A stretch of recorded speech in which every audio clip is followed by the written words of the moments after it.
Welcome to the Caribbean Cricket Podcast, your one-stop shop for all things West Indies cricket. By the fans, for the fans.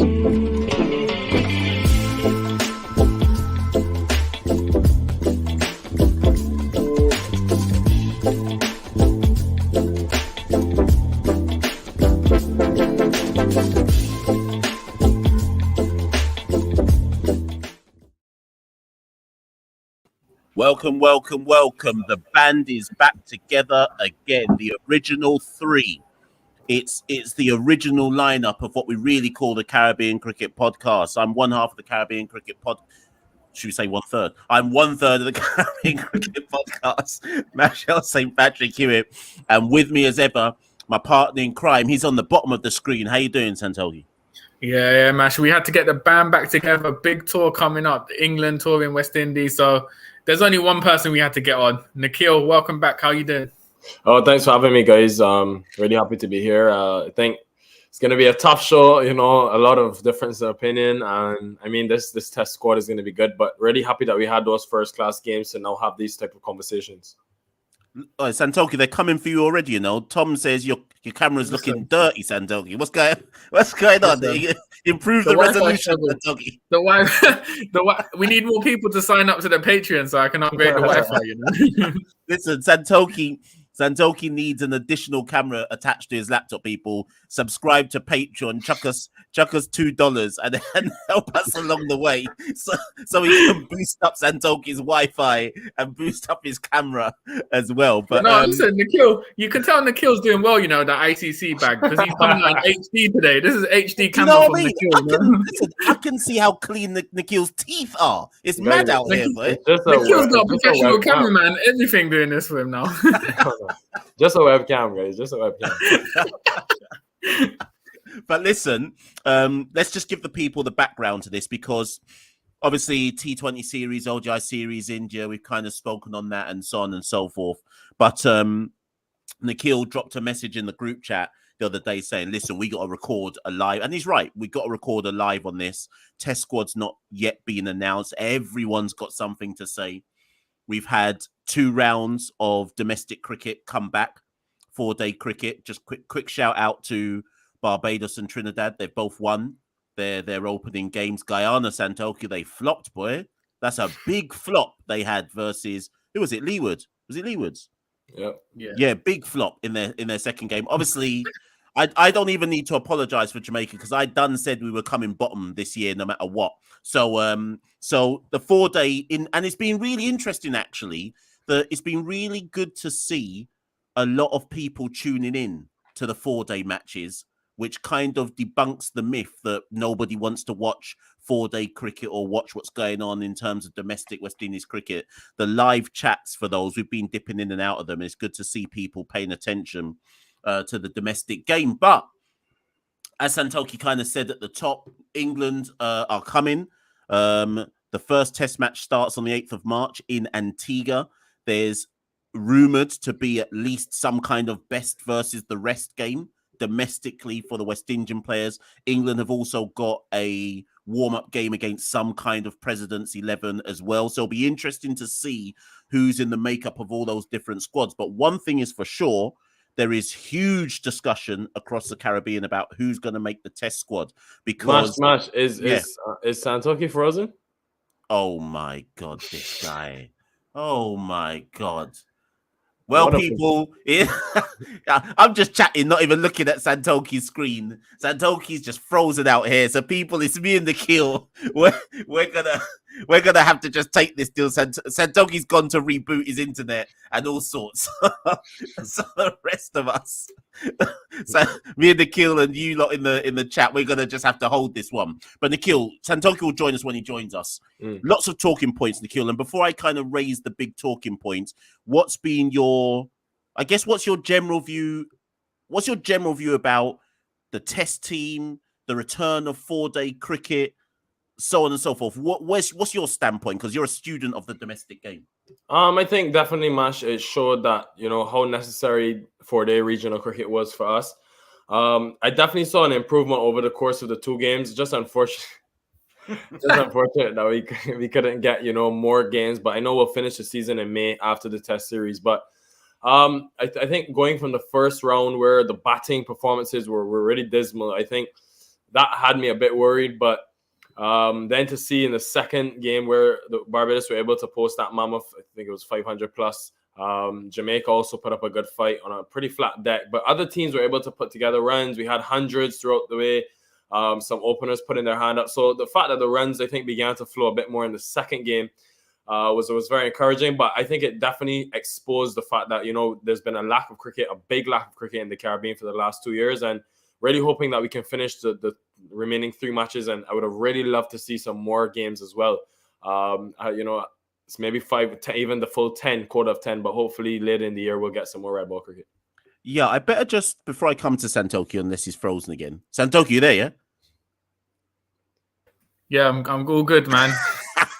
Hold on, this is looking bad for my reputation. Just to clarify, yeah, in London we got a storm at the moment, so my Wi-Fi is even worse than usual. So just pray for me. Wait, I'm in London as well. What are you saying though? I'm in London. My screens have been clean. Listen, it took me a good few minutes to think of that excuse, man. She just finished it off as well. But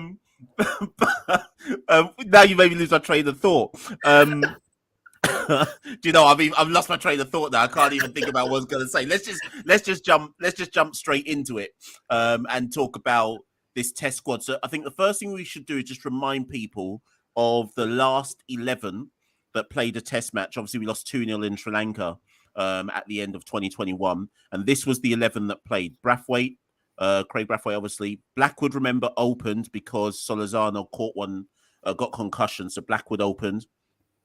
Bonner, Hope, Chase, Mayers, Holder, De Silva, Roach, Permol, and Warwicken.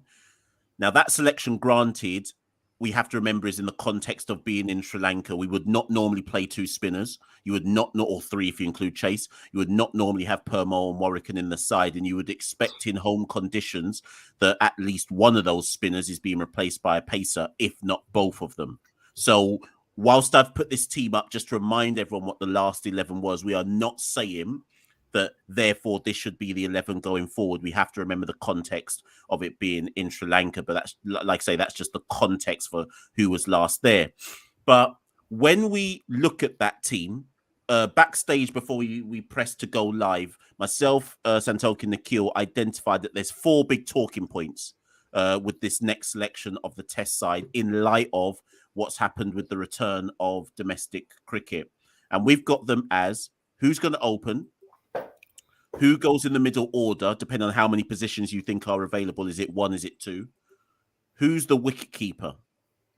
And who are going to be the 4 bowlers? Really, I should have changed that question to who are the 3 bowlers plus Jason Holder. That's what I probably should have said, because we all accept that Jason Holder is one of them. So who are the 3 additional bowlers, frontline bowlers, I hasten to add, with Jason Holder. So we're going to work our way through these particular questions. Obviously, all of you lot know how it goes already. If you're already in the chat, you're going back and forth with each other, cussing each other out, so on and so forth.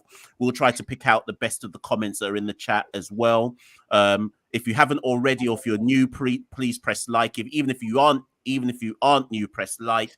If you're brand new, press subscribe. If there's somebody you know who would want to watch this, send them the link. And also, obviously, we know in the Caribbean, a lot of people are working right now. So if you're watching this after the live, thank you so much. Press like, press subscribe, so on and so forth. Share this with the people. Send this to Sarwan and Desmond Haynes as well, because they're probably trying to select the squad as we're doing this right now. So they might need a bit of help.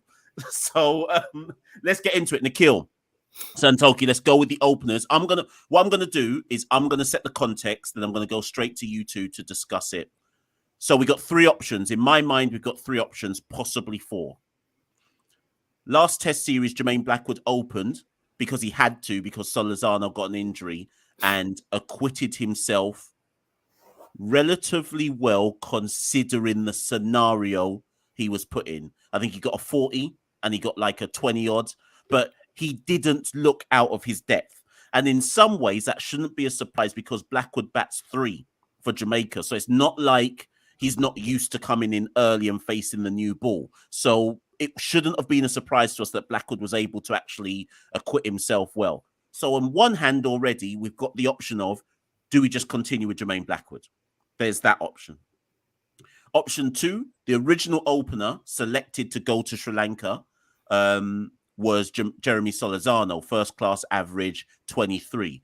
It caused a huge cuss out in the Caribbean. How could we be taking a man with a first class average of 23 to open for the West Indies?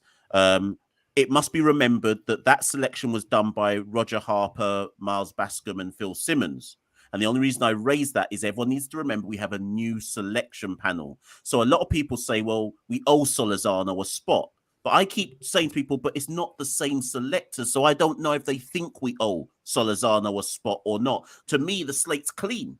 So I don't know if we definitely owe Solozano a spot or not. But he has then subsequently played one match in the 4-day, banged out a 66 off 100 and something balls, and looked relatively solid. I think Dino's in the chat. He could probably jump in the chat and say a bit more about how Solozano looked in that Trinidad game against, I think it was a Winwood.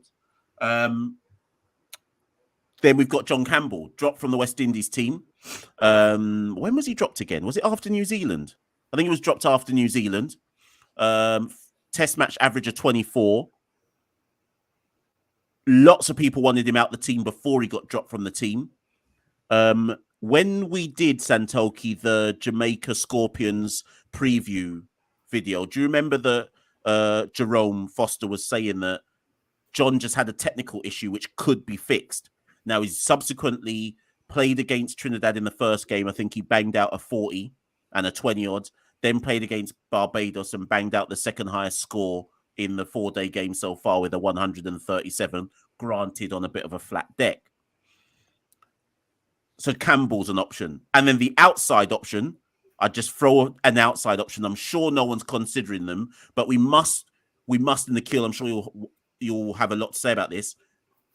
4-day cricket is there for a reason, so we can't ignore it. If someone's put up the runs, we have to consider them. So the other option, Kieran Powell. Now, I know we're all going to say no, but he is there. He's the 7th highest run scorer so far. He got a 74. He's averaging 48 across his 3 innings so far. So if we're going to go with who's the next best opener thus far in 4-day cricket after Craig and John, you'd have to call Kieran Powell's name. We know what he's done at test level, but we have to call his name if we're going to be fair. So, gentlemen, I've given you 4 names. Retain Blackwood, give Solozano his due, recall Campbell, or recall Kieran Powell. Who opens with Craig Brathwaite, Nikhil?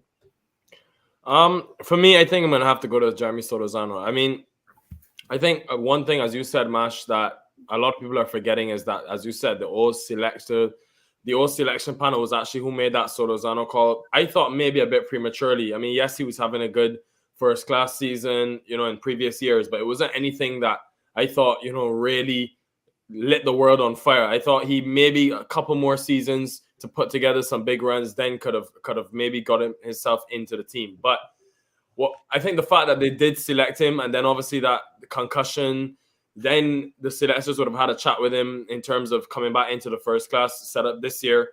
And he got a 50 in his first game. So I'm a big person in believing in sort of the unknown. I think when you look at both Powell and Campbell, and whilst I take nothing away from them, the fact that they were able to get runs, and I think if John Campbell, whether picked or not, in these next 3 games, continues in the vein that he started in, and maybe bangs out maybe 2 or 3 more hundreds, I think then some real noise will be made. But just given the fact that I think I've seen already what Powell has given me, I've seen what Campbell has given me, and I think for both of them, we had this discussion off here, Mash. Campbell, to me, looked extremely solid, and he got us starts. But the problem was he just wasn't able to kick on into that next gear and convert those starts. And I think after a while, it just became redundant. So the fact that those two have just not been able to produce at the level that we were expecting, I think the fact that Solozano was able to come back to the Caribbean after that injury, didn't even play the first game, bang straight in, and was able to get that 66 shows a lot about his character and his fortitude. And I think I would be willing to give him the opportunity in home conditions in the West Indies. One up for Solozano. Santokie, you agree? Yeah, 100%. For me, it has to be Solozano. Just the fact that unless he got 2 ducks in this match, the first class match he played, there would be no way that he shouldn't have a chance, because we picked him to play Test cricket. So we're saying, I know the selectors have changed. We're essentially saying he's Test match standard, but he hasn't been able to have that opportunity. Obviously, it would have been good for him to play both first-class games, but he had the hand injury. So that kind of worked in his favour in a weird way, because he had one match to prove himself. So he hit that 60. And for me, it must be that, John Campbell, he's been tried and tested. I just want to say that I've never, ever on this show been called a Trini. Everybody always comes to me for Barbados bias, Bajan bias. So thank you for that comment, Oshuani. Yeah, but also, Mash, I think as well, the fact that there's new selectors, I kind of think they won't want to go back to John Campbell and Kieran Powell just because they're tried and tested. If you're a new selector and you're sort of going back to batsmen who we've tried 2-3 years ago, what are you saying you're bringing to the role as selector? Like, it's not, I think they'll want to make their mark, and Solazano will be part of that, to have him as opener. It might not work, it might work, but I think he deserves the opportunity. But I do think the best versus best match this week in Antigua, it'll probably come down to that between Campbell and Solazano as to who makes the final Test 11. So wait, before I even say anything, and I'm actually going to support what Shatil's saying here, we must remember that Campbell was all right. Remember he debuted? Was it his debut? I can't remember if it was his debut versus England. 2019. But he was all right. He was all right versus England when we beat them 2-1 in 2019. Now, obviously, we're now in 2022. My thing has always been that at current, I think I trust Campbell more as somebody who has experienced Test cricket to face a Wood, a Robinson. Who's their other seamer going to be? Wood, Robinson, and I can't even remember now off the top of my head. Wood, Robinson, Wokes, that's it. I think, and I don't know, that my gut instinct just says that I would trust Campbell because of his Test experience to see off the new ball versus the England quicks. Campbell was actually all right in New Zealand as well, in far more difficult conditions versus the Kiwi quicks. But I see your point. If they pick Solazano, I've got nothing against it. But it's going to be interesting because that point you made, Santokie, about the selectors not wanting to mark their first major Test selection by going back. But then there's also the other side of, if they pick Solazano, they could be said to be just picking who the old selectors picked. I mean, so they're caught between a rock and a hard place no matter who they pick. They'll get a cuss out regardless, I reckon, whether it's Solazano or Campbell that they go for. And I don't think there's another left field selection outside. Oh, sorry, there is. Sorry. Blackwood to open. Is it something either of you would consider? Would you say, you know what?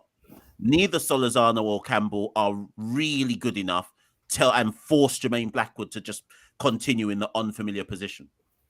No, I don't think so. I think particularly in the case of Campbell, when you've got a specialist opener who's put up runs at a regional level, it don't make sense to go with a short-term kind of makeshift option to kind of push Blackwood up. I don't think it's beneficial for Blackwood as well to open against England. So it's an option, as you said, a very left field option, but I personally wouldn't go for it. Yeah, just to add, Mash, on the side of actually Campbell, in March last year, obviously he got that 100 in the best v best game, and then got a 40 against Sri Lanka until he was then that was the time of that series when Sri Lanka came to the West Indies when he was dropped. So I just think the thing is, this guy, he's always got the ability. We all have seen how some of the starts he's gotten over his Test career. I think it just became a case of trying, but he just wasn't able to kick on and get that big 100 at the Test level. But what I will say is, I think it's really hard to predict how these selectors, this first squad that they pick, is going to give us a good indication of how the Desmond Haynes and how the Sarawans pick this team, because I think it really comes down to it's a pretty subjective selection. It really comes down to what they like and what they think will be the best, along with Coach Phil Simmons and Craig, the captain, what they all can come together and think will be best for West Indies cricket. So I'm not a huge fan of throwing guys into one single best game. And yes, if a guy gets 100, bam, he's straight back in the Test team. I think it does probably add some context to the selection policy, but I've always been against this best in the sense that one good performance and we just throw them into Test cricket. But yeah, I think it'll be interesting to see. It's just really hard to predict the way these guys are thinking, and because we have no real history to go on. Well, this is interesting because I'm going to go to... So, actually, just another comment's come out. So, where is it? Rough Cut says, why not try Tage?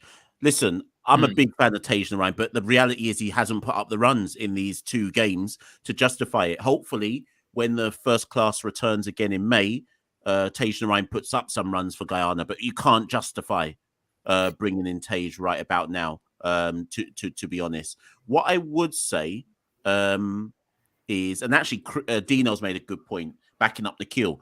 The selectors have given themselves room for subjective decisions based on Sarwan's public statement. And it's worth just me repeating what Sarwan said for those who don't know. Sarwan did publicly, very publicly say, we are not limiting ourselves to who's done well in 4-day cricket and so on and so forth. Because, again, Sarwan's words, the pool isn't big enough. We got to expand the pool. And he said that means including people who are being pigeonholers, white ball cricketers, and so on and so forth. So for all we know, Pooran's going to be called in this test squad. For all we know, I doubt it, but for all we know, anything could happen based on what Sarwan has said. But the comment I actually wanted to pull was this, Antonio. Antonio says, keep in mind, if you let Blackwood open, it opens up another position in the middle order, which is why that's why I mentioned Blackwood's name. So let me bring up, moving on from the openers. So CCP has effectively chosen Solazano. I'll go with majority rule here. Sorry, not that. Right. So the middle order versus Sri Lanka was Hope and Chase. Bonner's not even up for debate. So let's just look at Hope and Chase. Let's call it what it is. Hope and Chase. They are the ones where the big question marks lie. Before we get into this debate, if we are not picking Jermaine Blackwood to open, he is taking one of those places. So what we're effectively saying is there is only one place available in the middle order unless Kyle Mayers is going to get dropped. I don't see Kyle Mayers getting dropped just yet. So I think there's actually only one place available in that middle order. Possibly two. We don't know. Again, we don't know what the selectors are going to do, but I think we can confidently say there is at least one place available in the middle order, right? Mm. So, gentlemen, just like I did with openers, these are the standout people that I think are being discussed. Shamar Brooks. Now, some will say, but wait a minute, Shamar Brooks didn't play in the first game because he was obviously in India and so on and so forth. The context for Shamar Brooks is simple for me. He was already in and around the 13-man squads over the last 6 months or so. We know that Shamar got dropped after, was it New Zealand? Yeah, after New Zealand. Sorry, actually, that's a lie. He didn't get dropped. He didn't go to Bangladesh, and then he just never got his place back because Mayers came in, did what he did. Bonner came in, did what he did. So Shamar Brooks, to give him his due, never really got dropped properly. He just kind of never just got his place back. There is an argument to say that Brooks's body of work, whether in best versus best or in ODI cricket, and the fact that he's been just around the test setup in general means it's his time again. So there's that argument. That's just Brooks' time again now to come in and get a proper run again. Remember, Brooks has never played a home test match for West Indies. They've always been away, played away in England, played away in New Zealand, etc., played away in Afghanistan. So there's an argument to say, shouldn't Brooks have been given a home run, so to speak? So there's Brooks. Shane Dowrich. I know we're going to go to the Wicketkeeper, but let's look at Shane Dowrich, the batsman, first and foremost. Came back with a bang, banged out an 86 or an 87. Didn't really get a chance to bat again properly because Barbados put up so many runs versus Jamaica. So we're only really looking at Shane Dowrich's 86. Give Nikhil, big up Nikhil. Nikhil said that Shane Dowrich was going to come back with a bang. He's come back with a bang. We know that Shane Dowrich's international record, first-class average of 30. Yes, that's nothing special, but in West Indies cricket, that's the same as averaging 50. So Shane Dowrich is somebody we could consider in the middle order as well. Then if you look at the domestic scene and who put up the runs, Devon Thomas put up the runs, arguably the most consistent batsman across the two matches so far, 100 and 250s batting at number 4 for Leeward Islands. If the domestic cricket scene is supposed to matter, Thomas is the one in form. And arguably, that means he must be considered in some shape or form. So you've got Devon Thomas, and then the next best middle order batsman, technically, based on runs, it's Jonathan Carter, but with respect, I'm going to leave Carter to one side. He's too old. He's probably had his chance. So instead, I'm going to look at Alik Athanase. I've said that wrong. If Natalia is here, Dominica, people stand up and tell me I've pronounced his name incorrectly. But he has scored 164 runs at an average of 41 with 250s for a very poor Windward Island side in terms of having lost 2 games. So his name has to be considered. And then I'm going to throw in one random name as well, which will get a cuss out. Bravo? I'm just gonna throw it out there. I'm just gonna throw it out there and say, has Bravo been hamstrung by being put in white ball teams when we should have been putting him in red ball teams to get a red ball run instead? I'm not saying I expect Bravo to be picked, but I'll just throw his. That's a lot of names. Nikhil, off you go. Guys, honestly, this one has really caused me to lose sleep. You know, I would say when I was preparing for this, this number 4 position was the one that was the hardest to me, because I think there's so many different ways. Sorry about that. There's so many different ways that this could go. And I'll firstly start with the incumbent, who's Roston Chase. It's really sad for me that Roston Chase hasn't been able to put up the performances with the bat. And I think 2 days ago showed you exactly why. The fact that his bowling, the off spin, whilst it's not maybe the quality of a frontline spinner, it provides so much more balance to the team, because you sort of kill 2 birds with 1 stone. So in a home test series like this, where you can go to the 4 or 5 pacers, having someone like Chase guarantees you, 20 solid overs, maybe in the 4th innings if you have to bowl on a 5th-day trap. So I think that for me was a big, deciding factor. But I'm not going to go to Chase, because I think he hasn't done enough with the bat in hand in the last few series. And I think it's new selectors now, so you want to start on a clean slate.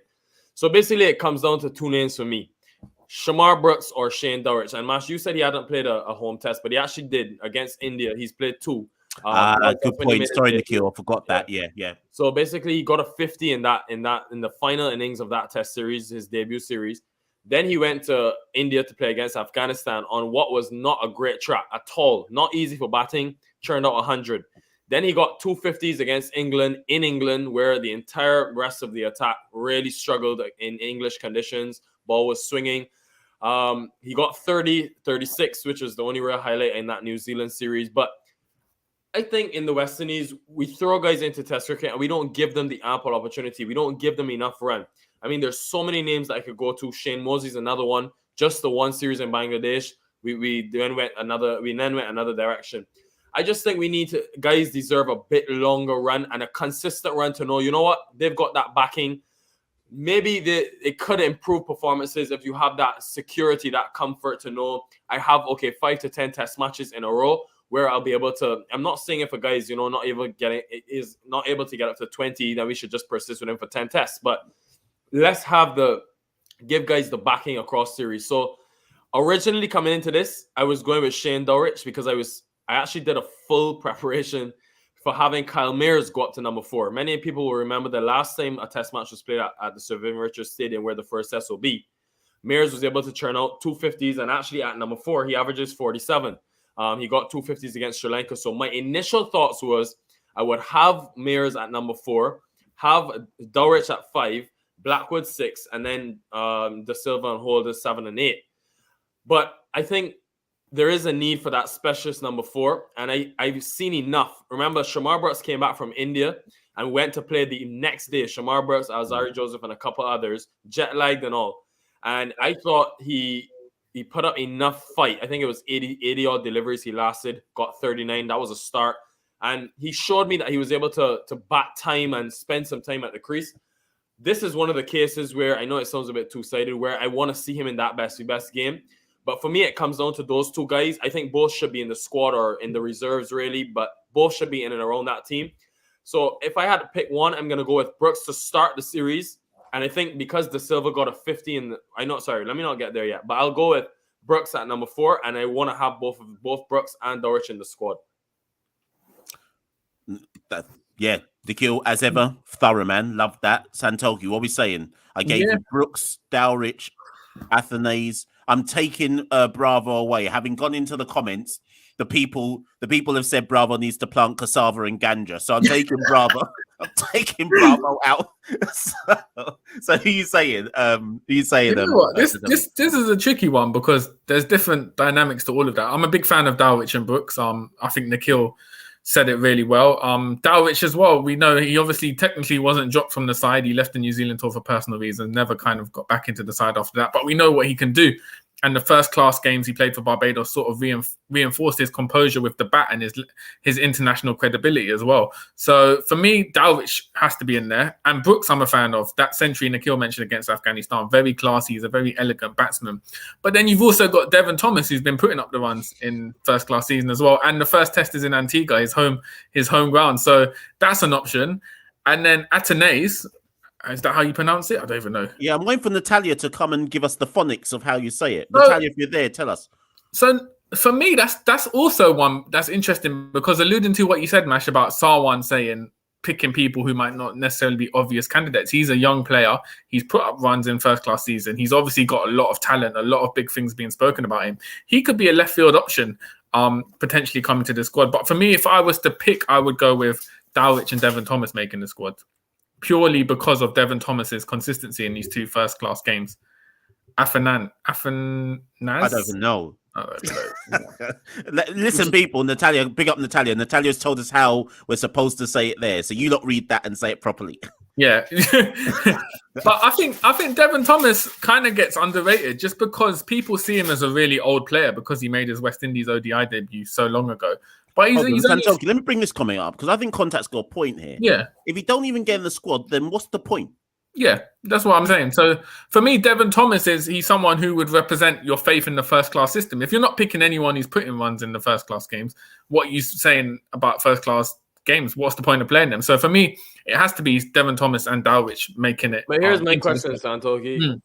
Shamar Brooks was in India playing white ball cricket for the West Indies. So how does he have a opportunity? I mean, he played one game, got 39 alpha, like in a 9-hour difference in terms of time zones. Yeah. So is that really a good criteria to look at him? So like, I understand your point. We have, because I'm a big fan. That's why I was always against Mash's Puran claim.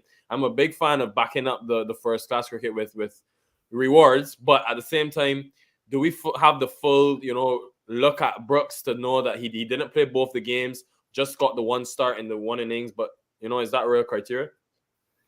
Yeah, well, for me as well, like if you're out of the side, if you're out of the international side, I feel you do have to put up runs in the first class season to get considered. Obviously, with someone like Bonner, who's a regular in the side, if he's playing white ball cricket, you take that into consideration. But for me, I think Brooks would have to play the 3 games after April, May, and kind of put up runs in those games to kind of re-emerge into the side. So I think Dowrich and Thomas are going to make the squad. And just put it on the record, Mash.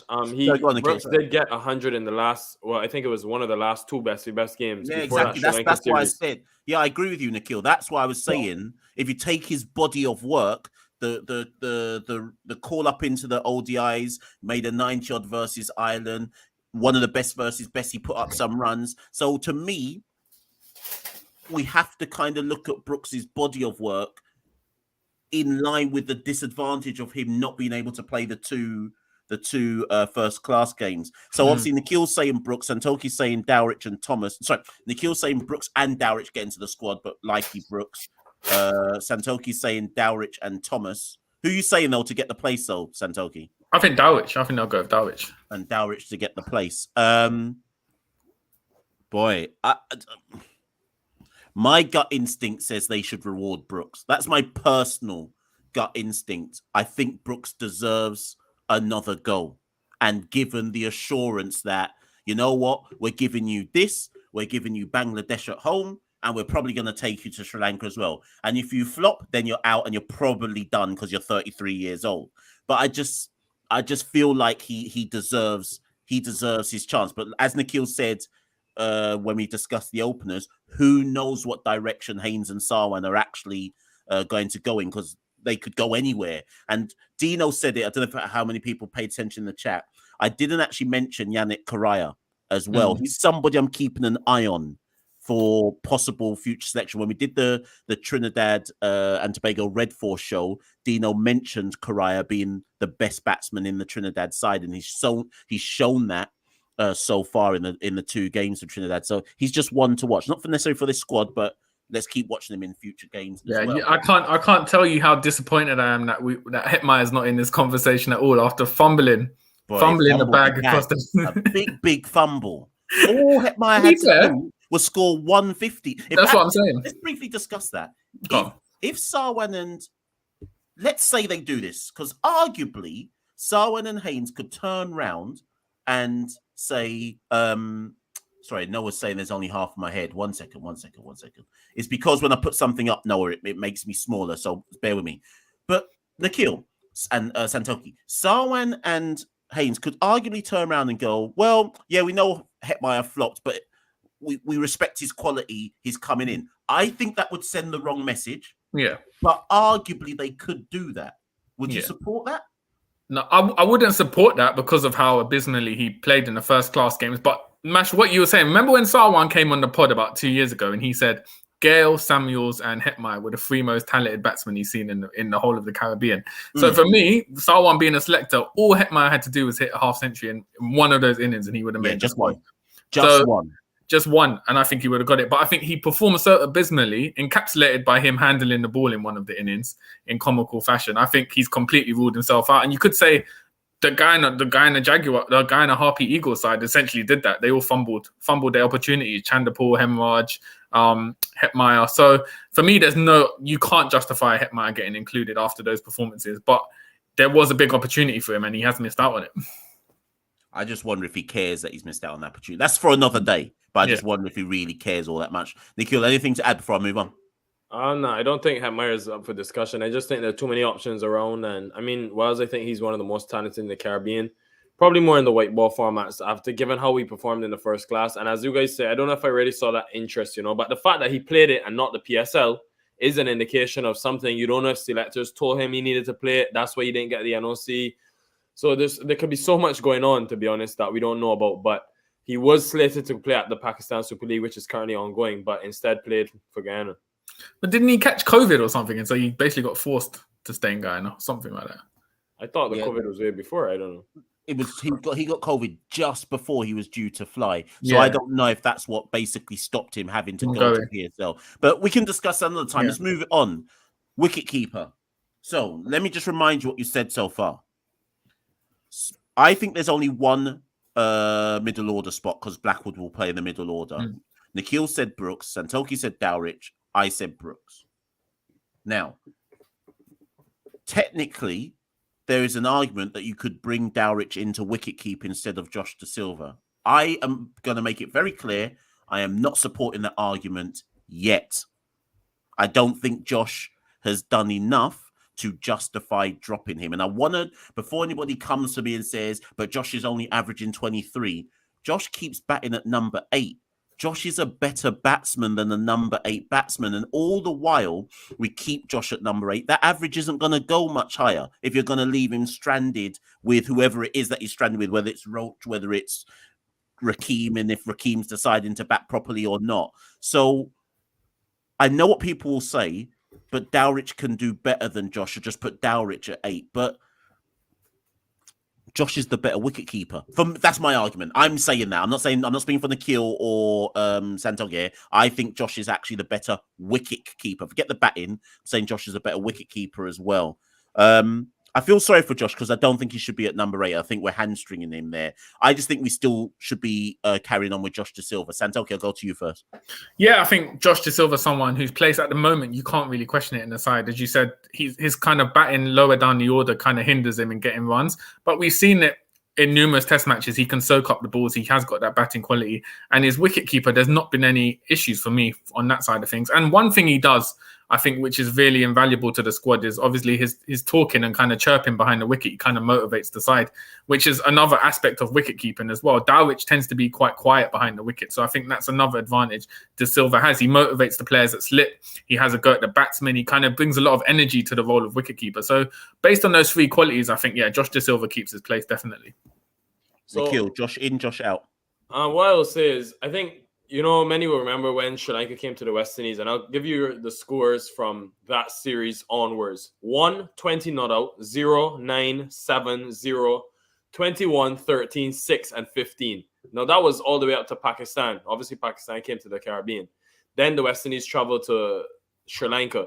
And that's where Josh got the 54, which I think has saved him now for this first test. And what I will say is that, listen, I think this man has got tremendous ability. And Bangladesh showed you all you need to know about his fight. New Zealand showed you all you need to know about his fight. But what I will say, yes, I completely understand the point of batting with the tail makes it so tough to get those substantial scores. But one thing I want to see from his game, finish not out more often. Whilst you are batting with the bowlers, make it known that whilst you might not be able to get the big aggregates in terms of runs, show that you will not be dismissed. So that if you did have the higher opportunity to bat a bit higher up the order, you would be able to get those runs. But I think that 54 he just put out when he put that partnership on, I think it was the last day with Nkrumah Bonner in Sri Lanka, that to me showed me a lot about how sort of he's developing over time. And I also think the 66, which he got in first class cricket as well recently, that will help. But I found it so funny when you compare his stats to Dowrich's first class stats, exact same figures, exact same innings, exact same runs, exact same average, identical. I think they're averaging both 38.66. So I think, for me, I think for the first test, and it may sound a bit harsh to drop someone mid-series, but I think he holds his place for the first test. But I've seen what I saw of Shane Dowrich in terms of that 86 that he made. And I even think the wicket-keeping as well, Mash. I think his wicket-keeping has come on by leaps and bounds. I think personally, because I've got the opportunity to see him, in training and stuff in Barbados, I think I'm really impressed with him. And I like the fact that we're going to have some competition for that place because it may actually be good for Josh. So I would personally have both of them in the squad. But I think Josh gets the start for me in the first test. But I think Dowrich is knocking on the door. It's interesting, though, the thing about being not out with the tail end. Because remember when Chanderpaul did that and he got cussed out for kind of being selfish. So it'd be interesting kind of people's different views on what the tactic should be if you're like a quote-unquote proper batsman batting with the tail end, what you should sort of do in that role. Boy, I'm still trying to get Chanderpaul on the podcast. Boy, he said no last time, so we need to get Shiv on one day.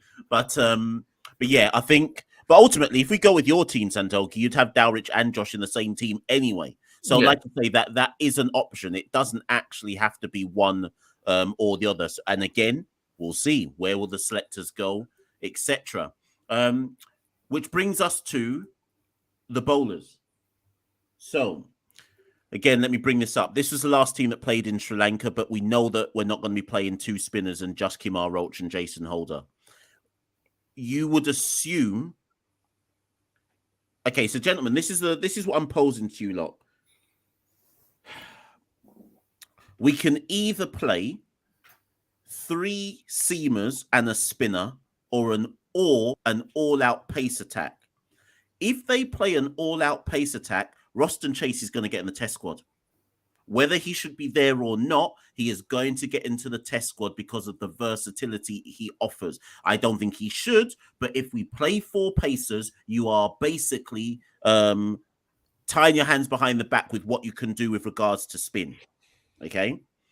However, my advice is that we play three pacers. That's Holder, two others, with Mayers as your fifth kind of seaming all-rounder, and then one spinner.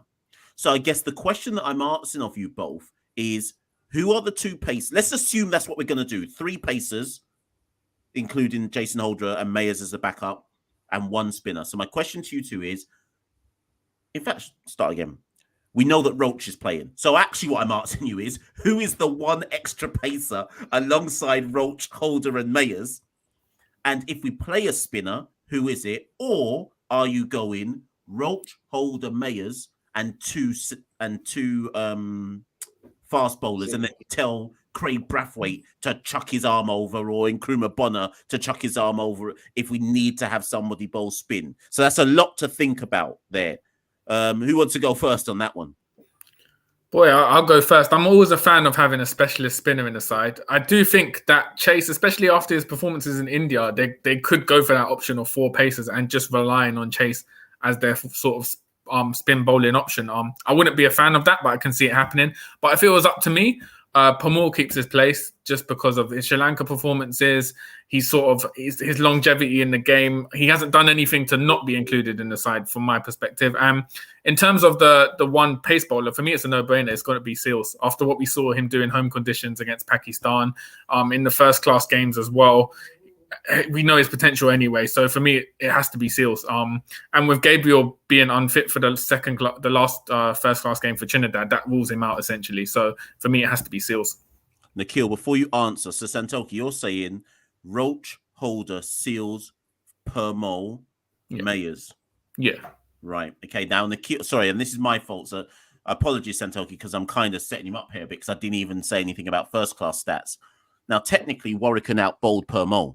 I just want to throw that in there. Technically, if we're going on the stats of the 2 first-class games, Warwick out-bowled Permol in the first-class games. But obviously, Permol did what he did in Sri Lanka. There's also the very kind of large figure in the background of Rakeem Cornwall. Is he just out of the conversation now? I don't know. He obviously, as the spinner, would offer far more with the bat than Permol and Warwicken. And then lastly, if we're respecting first-class cricket, then we have to look at the fact that Anderson Phillip currently tops the wickets charts, 12 wickets at 14 for Trinidad. Now, granted, Trinidad have played Windward and Jamaica Scorpions, which are arguably the 2 weakest teams in the competition. But we have to respect the fact that Phillip has put up the numbers. Now, for me, Nikhil, before you come in, I also want to talk about the fact that Alzari Joseph jumped off the plane from India, came to play against... Who was he playing? Guyana? Yeah, came to play against Guyana and got a fifer. In fact, took 7 wickets in the match, having jumped off a plane. So, I mean... To me, there's a big argument to say Alzari Joseph has to be in the equation. The one thing I'm definitely saying is, and I can't believe I'm finally saying this, Shannon's going to have to hold a drop. I'm saying Shannon has to hold a drop. I don't think we can go in with Shannon Gabe. If we know already that he couldn't get through a Trinidad game, I no longer believe. Take him to the best versus the rest or best versus best by all means. But I think we are moving to that stage now where Shannon Gabriel can't be a first choice seamer, or is that harsh on Shannon? Nikhil, over to you. Guys, I think this is also a difficult one. But when I did some research about this North Sound, Sir Vivian Richards ground, in terms of the wicket takers, this is a seam dominant venue. 9 out of the 10 leading wicket takers are all pacers at this venue. I think the only one is Sunil Narayan in the top 10. Ashwin is up there. He got 7 wickets in 1 innings. But judging by those Sri Lanka tests that I saw, where even their spinners didn't even get much purchase, I think I would go for that all-seam attack. And I don't think I would even have Chase in my team. I think I would rely on Craig and Nkrumah Bonner, given I saw Bonner bring over the hand a bit in those Jamaica games. Because I just don't think, I mean, and I could be completely wrong, but I don't know how big of a factor spin is going to have to play. Yes, it's a wearing trap, but I mean, Antigua has been traditionally... And don't get me wrong, I think judging pitch conditions and stuff will be very important. Is there grass on the surface? Is it dry, etc.? That will be something for when the time comes closer. But I think judging on what I know this Antigua venue to be, an extremely flat deck, I would go for, I think Seals is a guarantee. That length that he's bowling makes it so challenging. And I also think it makes him so different to the Holder, the Roach. So I would have him. And Mash, I think you hit the nail on the head. Alzari Joseph for me. You know, this man, I think we've been speaking about his talent, his skill for so long, and we've been asking him to replicate the white ball performances at the red ball level. Well, that first-class performance showed me, I mean, it's only 1 game, but it really showed me, wow, you know, Alzari's here. I'm a big Shannon Gabriel fan. He's got the 3rd most wickets at this venue, but I think only 12 overs across the 2 matches in the first-class game tells me that I don't know if he's at full fitness. Is he full ready? And I don't think we can anymore take the risk of having Shannon who can come in and you're not sure what you're going to get. Are we sure that he's going to be able to churn out 20 overs in innings? You know, if one team bats, if England bats a while. So to me, I think we have to sacrifice the short burst and wicket taking option that he is to maybe play a bit safer option. So I'm going to go with Alzari in that spot. But I will say this. I think it's time I say this. Raymond Rifa has to be in the test squad. I was waiting, you know. I don't know how many other categories we have. I'm not saying he has to be in the 11, but I've had enough it's time for Raymond Reefer. He deserves an opportunity in the test squad. And I know everybody's going to start to come for me now because they came for me on Twitter. But 6 wickets in the first class game. People question his batting. He went up batted at number 3, 23, 45, and 71. What more do we really want from him? That's what I don't understand. Why is it that we can't? Nikhil, I'm not gonna actually argue against you, you know. I'm not gonna argue against you. In fact, I think you know where I stand on this. Raymond Reefer, for me, has been unfairly pigeonholed as you play if Holder doesn't play. But Holder always plays. And as a result, it's meant that we've never looked at Reefer as anything other than a Jason Holder backup. And nobody looks at his batting in its own right or his bowling in its own right. I'll always remember that when we went to England, I'm in England, but you know what I mean. When we went to England in 2020, Rod Yeswick in a press conference, I think you were in it as well, actually, Nikhil, was saying that they're seriously considering playing Reefer just in and of itself alongside Holder. But it's like we don't know what his position is. So I'm actually going to agree with you, Nikhil, that he's got to be in the conversation. But then I also can't tell you what his position is. Arguably, maybe he's there instead of Mayers. If Mayers doesn't pull performances out of the bag over the next The thing is, Mash, I think what people are not understanding that I'm saying, for one, I don't think that Mayers and Reefer do the same thing because I think Reefer has a much bigger part to play with the ball in hand. People think, because he's not 140 or doesn't bowl the speeds of a Jaden Seals or a Gabriel, that he's not a wicket taker, and I disagree with that. Yes, okay, the first class stats I think is 182 wickets in now 81 games. Fine, it's not averaging 5 a game, but at the same time, I think he's shown a lot. The fact that he can come in, bowl the all ball, and get wickets, bring a team back in. Then people question his batting side of things. He came up the order in this first 2 games, got the runs. I'm not saying he has to be in the 11. Don't get me wrong. Yes, you can argue that Kyle and Jason do the similar thing. But what I'm saying is he has to be in the reckoning. Too long we've gone without having him in the reckoning. Why has he not been in the squad? He's not even been able to make the squad. But now you tell him go back to first class cricket and do well. He's done that. What more can he do? That's what the question I have. Okay, so can I just say though, because you didn't actually answer. Like I say, I never even got Santokie's point. Santokie, Raymond Reefer. Yeah, no, he's someone. I seeing him for Guyana for the past few years. I'm shocked he hasn't had more than 1 test cap. As you said, Mash, he's sort of been unlucky in that his position sort of been he's sort of been unlucky that his position hasn't really. It's hard to slot him in, like you said. He's kind of in the shadow of Jason Holder at the moment. You'd imagine if Mayers got dropped, he'd have an opportunity. But for me, underrated player in the region, man. Consistently over the past 5-6 years, he's been producing the goods, and he is deserving of more test caps.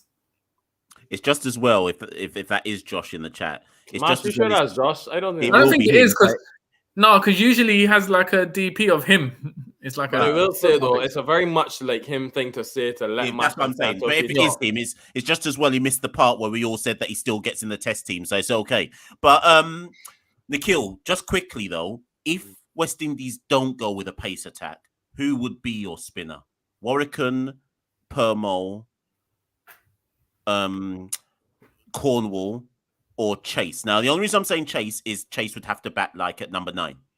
Who would be your spinner? I think it would be Permol for me. I actually had him in my original 11, but then when I did the research to know the seamers, how the seamers have played at this venue, I think that's when I opted. But actually Permol, because one, the Sri Lanka series, which I think cannot be discounted, that performance against the areas, and that performance against a good batting lineup. That's a joke, man, you know. So he's got a burner account too, Josh. But anyways, but I think not only that, but Mash, we're saying Warwican outbowled him, and Wells Warwican was able to get that 6 wickets on a flat deck. Permol bowled 1 less innings than Warwican in this first class season, and he just got 1 less wicket. So did he really outbowl him? Yes, the average is a little better for Warwican, but I think Permol had also to deal with a pretty flat deck and the 1 less innings. So I think based on the test performances, you can't discredit performances at the highest level. That for me was that performance against Sri Lanka was a huge performance for Sami Permol. So he for me would be my pick. Fair. Well, I mean, we'll see, which I guess only leaves one last thing. And people, we did actually want to end this on 45, and Nikhil's got to go. So very, very quickly, our last thing. I don't know how many reserves they're going to be. I've said 3, but it could well be 2. So if we just had to pick a batting and... In fact, actually, no. Yeah, so here's one last thing. Nikhil, Santokie, and then I'll do it myself as well. Pick your final 11 plus your 2 reserves. 2 reserves being what? To play the first test match. So your 13-man squad, basically, go to Antigua. Santokie, you go first, man. Come on. How are you going to get me to freestyle this? All right, no, I'll go first, because I'll go first on a freestyle because that will allow you to think about what you're actually going to say. The thing is, I need a pen to make sure I'm thinking about this properly. 1 second. Here's my team. Craig. Forget you guys. John Campbell. Bonner at number 3. Josh, don't pressure me, boy. Bonner at number 3. Brooks at 4. Mayers at 5. Blackwood at 6. Holder at 7.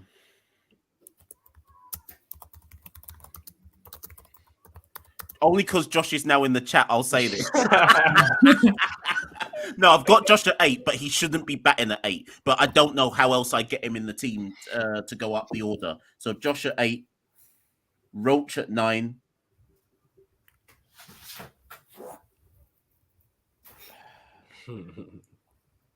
Permol at 10,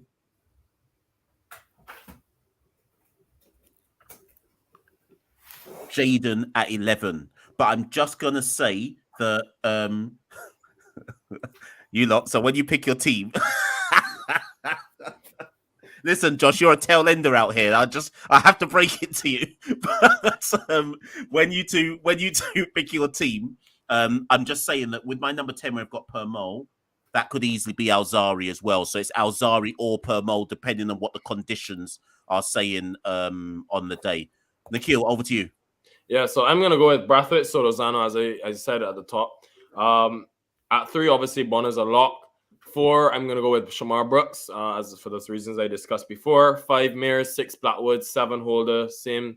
And I just want Josh to know, Dino said I was going down, but I actually said when we were discussing the Wicketkeepers, I said I'm going with Josh for the first test, not because he's here or anything, because no one's scared of him. If I didn't think he should be in the team, I would tell him. But I would go with him at 8.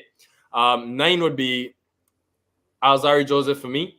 10 Roach, 11 Seals. And then my 2 guys out would be Shane Dowrich and... Reserve, sorry, yeah, good point. Yeah, so Shane Dowrich and Raymond Rifa or / Permol. But I think whichever one is not there will also travel with the squad, because I'm assuming they will pick teams based on each test. Can I just add my reserves, Santokie, before you come in? Yeah. My reserves, Dowrich is there as a reserve. And I'm actually bringing Jimbo as a reserve because it's in Antigua. But I hasten to add, there probably are more than 2 reserves. And if there's 3, I have to carry Devon Thomas as well, because it deserves to be there. But when you all say reserves, do you mean subs or reserves? Whether it's COVID or whether it's whatever it might be. So let's just say 3. Santokie, over to you. Yeah, mine's pretty much the same similar to Nikhil. So it'd be Brathwaite, Solozano, Bonner. I'd have Dowrich in at 4, controversially. Mayers, Blackwood, Holder, De Silva, Seals, Permol, Roach. And then my reserves would be Alzari Joseph, Devon Thomas, and potentially Anderson Phillip, I guess.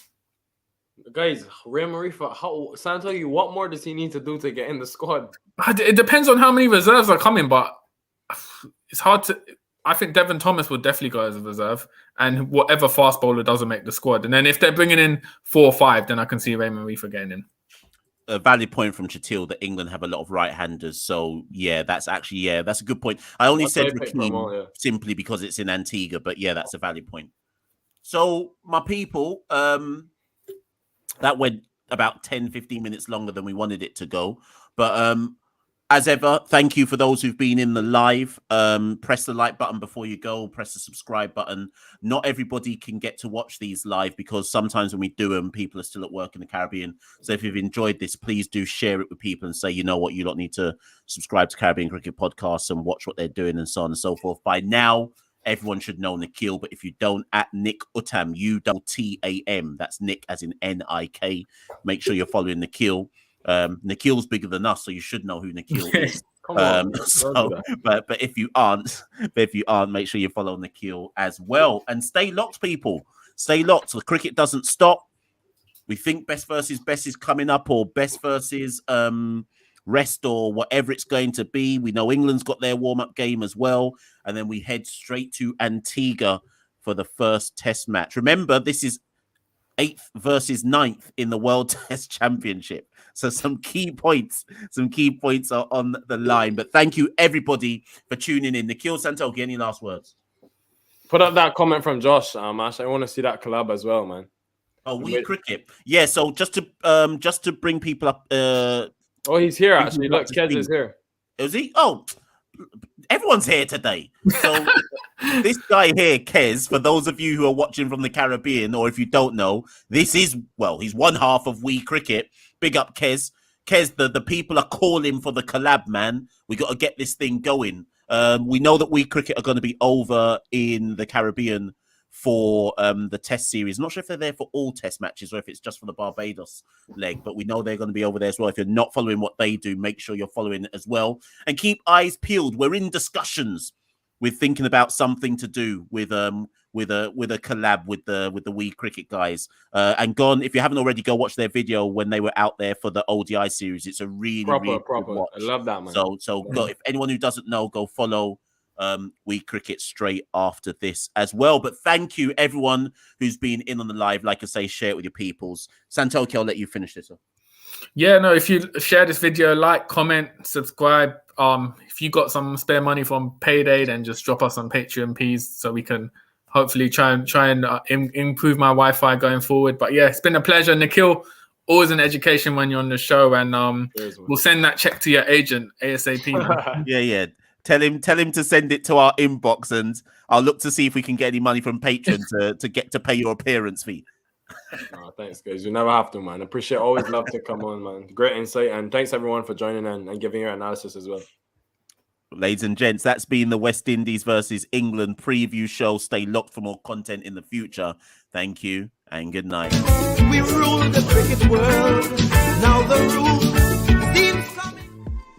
Welcome to the Caribbean Cricket Podcast, your one-stop shop for all things West Indies cricket. By the fans, for the fans.